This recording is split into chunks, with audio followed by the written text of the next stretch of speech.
八姑，點解2月越老越抬頭啊？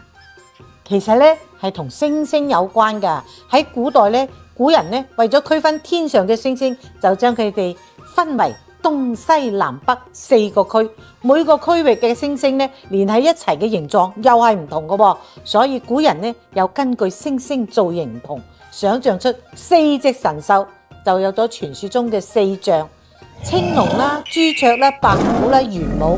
龍抬頭嘅龍啊，講嘅就係呢個青龍啦。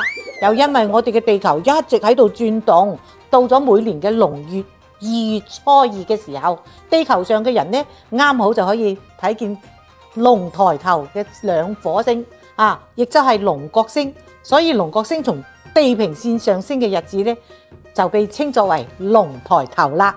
喺呢一日，我哋可以食龍福，沾沾龍王爺嘅身上嘅福氣，就好似食米飯啦，就叫做食龍精；食麵條咧就叫做食龍酥；食餃子咧就叫做食龍耳。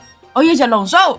好，但我哋要先祝屏幕前嘅大家過好龍抬頭，今年不用愁。如果你覺得呢個視頻對你有幫助嘅話，記得點讚分享。八姑喺呢度祝大家龍馬精神，一帆風順啊！